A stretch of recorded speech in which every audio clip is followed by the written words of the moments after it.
Hey there, Blazers fans and fans of the channel. So glad to have you guys here watching another video. Thank you so much for all the love and support you've shown us.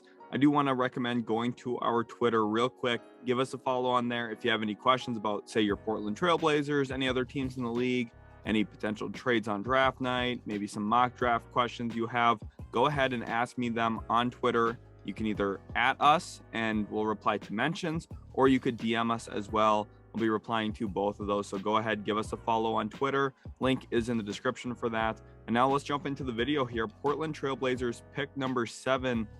There's been a lot of rumors going around about them trading the selection, but not as much about them drafting at that spot and who they could potentially take. Obviously, I talked about that in most of my mock drafts, well, pretty much every mock draft.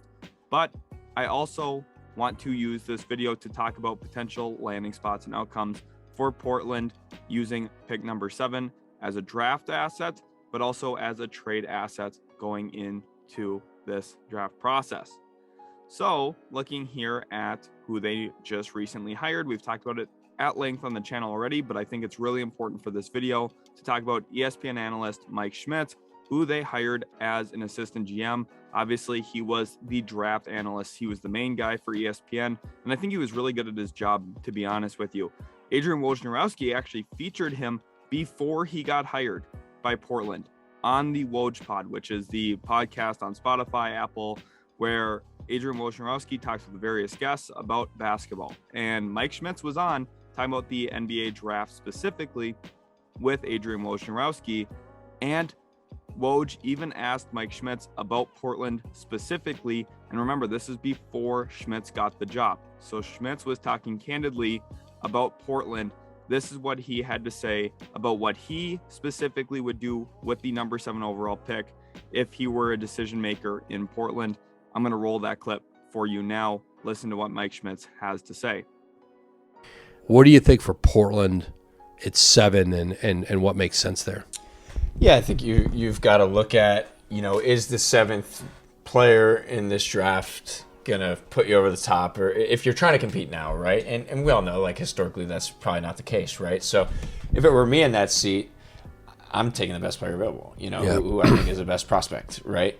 And if Shaedon Sharpe is available, you got to really take a look at that. He's the, I know Jonathan has him mocked to the Pacers right now, but he's the name I keep coming back to of, not just within NBA circles, but this is the, not mystery, but the most talked about, most intriguing guy in the draft outside of some of those top 3.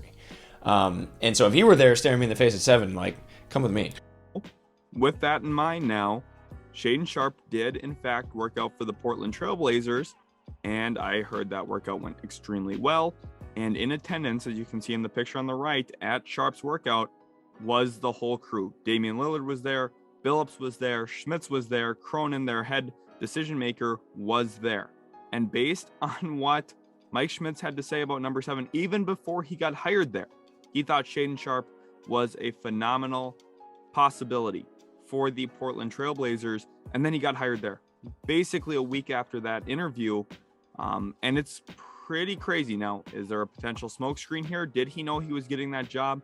Maybe. I don't know all of the ins and outs of that. I don't know exactly which day he interviewed, if it was before or after this interview with Adrian Wojnarowski. I'm not sure when everything came together with him heading to Portland, but I do know from what I heard from him, he was speaking very candidly. So I think that Shaedon Sharpe is definitely on the radar of Blazers fans and Blazers management there. And the interesting thing as well, the Blazers pick 7. Shaedon Sharpe, after this workout with Portland, canceled his workout with the New Orleans Pelicans, who are selecting 8th overall. So Shaedon Sharpe probably feels pretty good about being a top 7 pick if he's canceling his workout with the team selecting 8th overall. Definitely an interesting turn of events. And when you look at Shaedon Sharpe, it makes some sense. He's a highly athletic kid. His ceiling could be through the roof. I mocked him to Portland a couple months ago, and Blazers fans were saying, we're not going to take him. We don't need a guard/wing. Well, kind of looks like the writing's on the wall here. My belief, if the Blazers keep pick 7, that's a big if. We're going to talk about the possibility of them trading pick 7 still in this video. But if the Blazers have pick 7 and Shaedon Sharpe is still there on draft night, he will be a Portland Trailblazer. Now, there's another turn of events that say Shaedon Sharpe's off the board, but Keegan Murray is still available.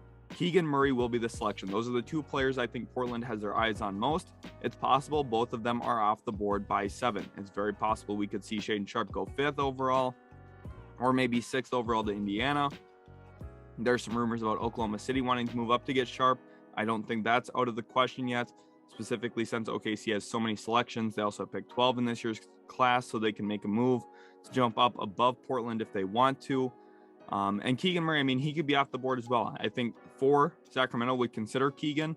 I think 5th, Detroit would as well, depending on where Ivy's at, if he's still on the board. But ultimately, it's very possible that Shaedon Sharpe is a Portland Trailblazer at the end of the day. But now I think it's important to talk about some of the potential trade options, because Portland has been in the middle of all the discussions about trades and NBA draft night trades since basically lottery night, where they got the 7th overall pick. Everyone's like, yep, that's a trade spot. That's a team that wants to win. Will they move pick 7 to do so? I thought the Mike Schmitz hire made me think probably not, but I think it's still in the possibility. And Cronin, their GM, has proven to be a very active GM, especially via the trade market. You look at what he did at the trade deadline, where he traded Covington and Powell together. He traded CJ McCollum as well. He's been very aggressive in his short-term tenure as the actual active GM. And, you know, he's made some interesting moves that have given Portland flexibility, something they haven't had for the last, 15 years, basically, it feels like, while they were under Neil Olshey. So here now, Portland, they're in a situation where maybe we could see them make a move. I would bet against it, but here's some potential options. Pick number 7, they could trade it to Detroit flat out for Jeremy Grant. And you have to ask yourself, do you want to do this if you're Portland? And would Detroit even take this? I think Detroit should take this. Getting the 7th overall pick in a very good draft class while you already have the 5th overall pick feels really good to me. Getting 2 of the top 5 to 7 players in the class, at least a shot at 2 of the top 5 to 7 players in the class, you have to feel pretty good about your odds there if you're Troy Weaver. And then if you're Portland, the idea here is you bring in a wing who's in the middle of his prime, just averaged 20 points a game, although I don't think he would average that many for Portland. He'd probably average like 14 to 15, but it would be impactful and it would help this team probably win a little bit more than they did this past year. And you still have Anthony Simons, you bring back Damian Lillard healthy, probably keep Yusuf Nurkic. And then at the small forward spot, you have Josh Hart and say, maybe a guy in also there with Nasir Little that you could rely on.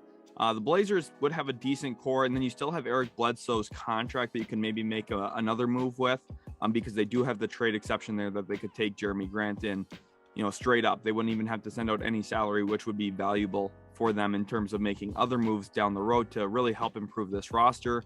Then potential trade number 2, maybe another one here that there's been some rumors about. Pick number 7 to Oklahoma City, and the Thunder would then in return give them pick number 12 and Lou Dort. So you're looking at getting a player who's way cheaper than Jeremy Grant and Lou Dort, much younger, someone who I think plays a similar role, although he's quite a bit smaller and probably not as talented offensively. I know he put up 17 points a game this past year, but realistically on Portland, he'd probably score about 10 to 11 points a game, which is still impactful. And that's why there's value moving from 7 to 12 in this, because you still have a lottery selection. And that's where the Mike Schmitz hire makes a lot of sense, because further you move down the board, picks become a little less certain.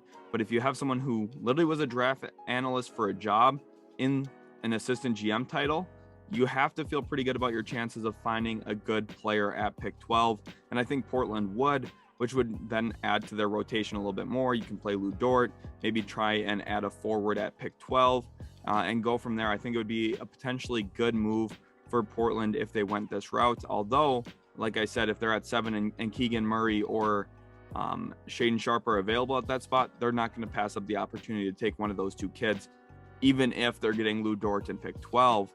And then potential trade number 3, this one's between Sacramento and Portland. And this is a rare opportunity where we don't talk about Portland moving up a lot, but I think it's a realistic outcome, specifically with Sacramento. And this would be focused on trading pick number 7, pick number 36, and a 2024 first round pick to Sacramento for pick number 4.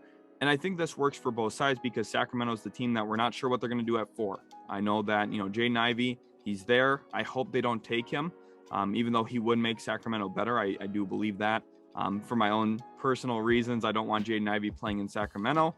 But for the Blazers, moving up to pick 4 maybe opens the door to locking yourself up into Shaedon Sharpe or Keegan Murray. If you really believe he's the top kid or one of the top kids in the class, you move up and you get him. You don't risk, Indiana taking him. You don't risk Detroit grabbing him at 5. You go get your guy. And that's what you would do here, moving up to 4. And then Sacramento saying, okay, maybe we'll get someone who can help us anyway. At 7, we get an extra first-round pick, and we get pick 36, which can give us some more flexibility in some other trades. Or we could use that ourselves and add in another rotation player, hopefully, if we go with a guy like Ron Harper Jr. in the 2nd round, maybe Gabriel Procida, who will still be there, hopefully, for Sacramento's perspective. There's some good options there. At 36 probably that you could add to this roster and probably try and make a competitive push next season. So there's definitely some risk cost here for Sac moving down, but they also get some good assets back. And then going into potential trade number 4, this is one I do not love for Portland.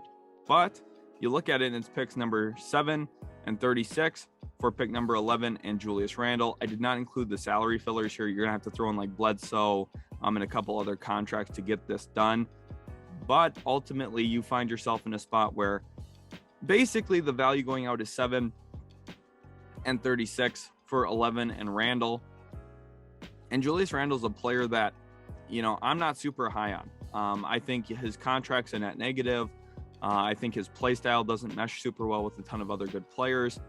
But I could see this perspective from Portland of, hey, we want a big, strong physical forward who can handle the ball a little bit, put it on the deck, get to the rim, play through contact. Julius Randle does all of those things. And if he gets back to his shooting percentage splits where he was the year that he made an All-NBA team, well, you're looking at a steal here in this trade. But I don't think he'll ever get back to that.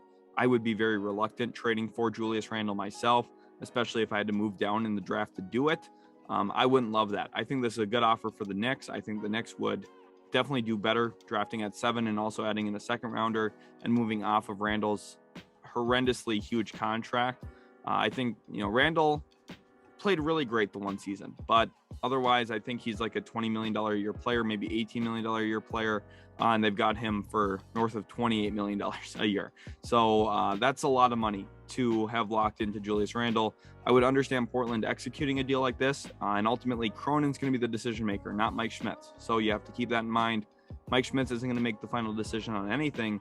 Joe Cronin will. So what will Cronin do? That's what we have to watch for. But these were 4 potential trades I could see Portland executing on draft night. Let me know which one of those is your favorite. Blazers fans specifically, I want to know what your thoughts are on these trades. And thank you so much for watching. Like and subscribe for more NBA content. If you did enjoy what you saw today, hit that subscribe button. We just hit 13,000 subscribers last night, and I would love to keep growing with you guys here on the channel. And then comment what you think Portland will do with their selection. Maybe you think they're going to draft Sharpe. Maybe you think they'll draft Keegan Murray. Maybe do they surprise us, go with Jalen Duren out of Memphis? Is it all a smokescreen? Do they make a trade? Let me know what you think in the comment section. Thanks again, guys, so much for watching, and we'll catch you in the very next Utility Sports video.